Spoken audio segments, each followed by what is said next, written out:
Hey y'all, and welcome to Politibrawl. My name is Brian, and Squawkbox starts an avalanche against this former Biden advisor, and oh boy, it does not end well for him. Let's dive in. In the last 3 years, excluding non-recurring items, the growth rate for EPS at NVIDIA is 88%. And even in the last year, it's almost 60%. So next year, obviously nobody knows, but it's not going to be 53 times earnings. It's probably closer to 30 times earnings. Yeah, and if it has a growth rate of above 50%, that's not that expensive. It's nothing close to what we were looking at in 1999, where it was infinity times earnings for a lot of those.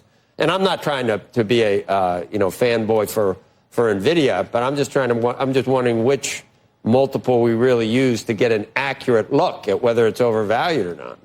Right. It's a great point. You can only get so much in a 700-word op-ed. But the future oriented PE measures look different than the trailing ones. So because it's growing so fast. It's crazy. No, your point is well taken. All right. How about a lightning round? As one of my favorite Biden administration Democrats. Are you ready? I think so. What do you think of the government shutdown to try and get health care? It's the only leverage the Democrats have right now, and I think it's reasonable for them to be elevating the issue. Oh boy, listen to you. But what if some crazy fiscal hawk on the Republican side said the only way to deal with $38 trillion is to shut the government down when Democrats are in power because they're spending too much money? Would you have said that was okay? You would not have said that. Okay. I don't see any fiscal hawks on the Republican side. I don't. I see you know what I'm saying. You know what I'm saying. You hated shutdowns. Okay, how about this? Have you endorsed Mamdani yet? Have you endorsed Mamdani yet in his brand of economics?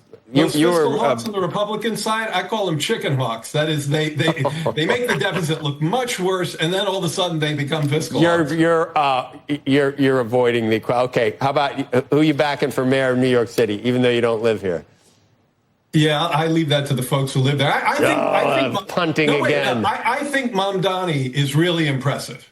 I think his communication skills, his focus on affordability, I really like that. I think he's going to have some headaches trying to get his policies through Albany, but good for him for trying. Good for him for trying to get some of those. Those are literally socialist policies we're talking about, Jared. I've always thought you were a socialist, but I never thought you'd say it out loud. What are we talking about? I'm talking about making groceries more affordable, rent more affordable. By publicly owned supermarkets. And come on, Jared. My point is that he's tackling what I think is the most important problem. He's aware of some problems, and he has the worst possible solutions to fix them, and you're okay with that. The best way to get rid of. If you want to make healthcare more affordable, let's kill everyone at 70. These are ridiculous ideas. If you want to make healthcare more affordable, do what the Democrats are saying and restore the premium tax credits for coverage under the ACA. That's not the only problem. You know that Obamacare, that's not the only problem. The expiring tax credits subsidies isn't the only problem. I came here to talk about a nonpartisan vote. I know. I had to get you going. All right, JB. I do know that Republican actions have made health care a lot less affordable. And Democratic actions have made it a lot less. They're co-conspirators here. Thanks, Jared Bernstein. Thank you. See? You think I should have done that? Is it finally happening where mainstream media outlets are starting to actually ask these ridiculous leftists to defend their own stupid policies? I think it is. Now, granted, take this with a little grain of salt here, because it's CNBC. They're going to focus more on finance. The whole reason that they had Jared Bernstein on here was to talk about the AI bubble. And as much as that interests me, because we do need to talk about artificial intelligence and what it's actually starting to do, but we're starting to cross a threshold here that should not be crossed, but that's not the important thing here, at least politically. Socially, it is, and that's what the comment section's for. But the coolest thing about this entire episode is right there at the end, where Kernen this kind of looks at his producers, looks at the cameraman, and goes, "Should I have done that? Hey, y'all, what if I told you that most collagen products aren't just a waste of money? They could be loaded with toxins that lead to skin issues, heart problems, and even cognitive decline. Sounds scary, but it's true. See, collagen is the most abundant protein found in the body, and our natural supply runs lower as we age. That's why so many people are turning to collagen to help with joint pain, bone health, and even look years younger. But here's the catch. You have to know what you're looking for, or you might be doing your body more harm than good. So before you buy another tub off of Amazon or from your local store, go check out the top 5 collagen warnings that every American needs to see, and take advantage of this special offer. It's a real quick read that can help save your health and your wallet. Right now, get a special bundled deal at a fraction of retail costs plus free shipping. This offer is only available at getnativepath.com/brawl. That's getnativepath.com/brawl. When he's basically saying, should I start holding Democrats' feet to the fire over their insipid and insane decision to keep moving leftwards? Okay, first off, Mandami, the whole reason he's popular isn't because of rich white liberals. I talk about them constantly. But I'm here to warn y'all. The millennials are here. Alright? Hi, I'm a millennial. Okay? I'm 32. I am a prime millennial. I still know how to work a VCR. I remember Blockbuster. Alright? I remember pizza night after choosing which movie to get after school. That is prime millennial thinking, however.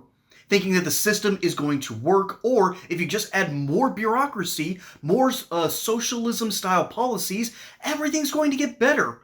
When the exact opposite has been proven true every single time since these policies were started back in the 1930s. By the 1980s, we figured out as a country that, hey, here in America, for some reason, these social policies don't work. All right? The Great Society didn't just fail, it completely wrecked an entire portion of the American people, okay? What we figured out is that by the 1980s, our dependency on the automobile made any attempt to really get a hold and give an actual footing to people and make a welfare state actually work. The automobile makes that almost impossible. And there's a whole multitude of factors behind that, but policymakers started realizing that, oh, so we're just throwing away our money at nothing? So we started scaling back. And guess what? Nothing changed. Right? It didn't hurt American communities to pull back from the welfare state. As a matter of fact, it gave them better opportunities because of it. It incentivized success. And now we're at a crossroads also with healthcare. We keep incentivizing a bureaucratic state that is absolutely bonkers and drives prices up. We keep subsidizing this, and it makes things worse, and then we keep protecting the system because, well, let's be honest, lobbyists are lobbyists for a reason. But I'll never forget, I was delivering medical supplies during the pandemic. All right, I quite literally, that was my job. I sent these medical kits in between a whole bunch of different hospitals. Before UPS undercut our contract. It was a fun job, too. I loved doing what I did. Well, we also sold supplies to hospitals. And during the lockdowns, our stockpiles were overflowing. We did not have enough room in our warehouse to put all the stuff.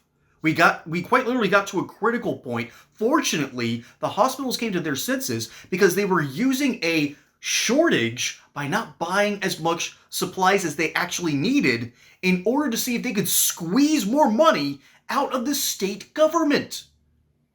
I should know. I was there. I was a part of the company. I just asked one of the guys one day, hey, why is all this stuff here? Oh yeah, the hospitals are trying to squeeze everyone to give them more money. Why? What an evil thing to do in the middle of a crisis. We keep incentivizing this nonsense. If you want to save healthcare, you don't add more bureaucratic red tape. You make it opaque by definition. And then you'll start being able to see who's efficient and who is not. There are ways that you do have to incentivize and you do have to subsidize. Rural hospitals, they need that subsidy because of, once again, of the issue of space. We've already talked about the issue of the automobile when it comes to the welfare system. It's a similar problem for the healthcare system. And the Democrats' idea right here, Jared Bernstein's idea right here, is make more red tape, all right, make government more responsible for people. No, the exact opposite is true. Make healthcare opaque so you can see through it, so you know what is actually on your bill, you know what has been paid at market price. Open up the system and let people, and even, I can't believe I'm saying this, even journalists get in there and start digging around. If you want to make journalists great again, make things more opaque so they can actually expose the fraud, the waste, and abuse. Because it's not just in our government, which we're trying to get a hold of, but we have it in our healthcare, we have it in our schools, we have it even in artificial intelligence. The whole reason that Squawk Box even brought Jared on wasn't really to grill him on Mandami and his stupid policies. No, it's to talk about an important thing in AI, but that's not what this channel is dedicated to do.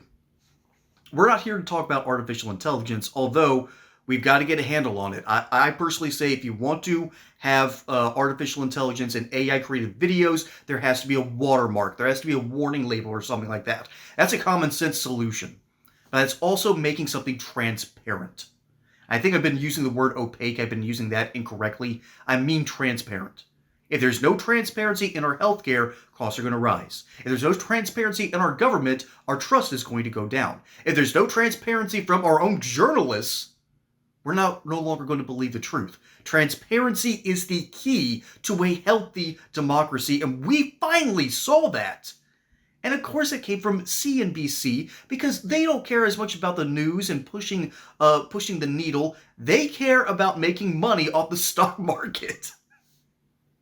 So of course they're going to be the first to be transparent, but I think this movement is starting. But let me know what you think down in the comments below. My name is Brian. Hope you enjoyed that segment here on Politbro. Don't forget to like and subscribe. Catch you on the next one. Until then, y'all have a good one.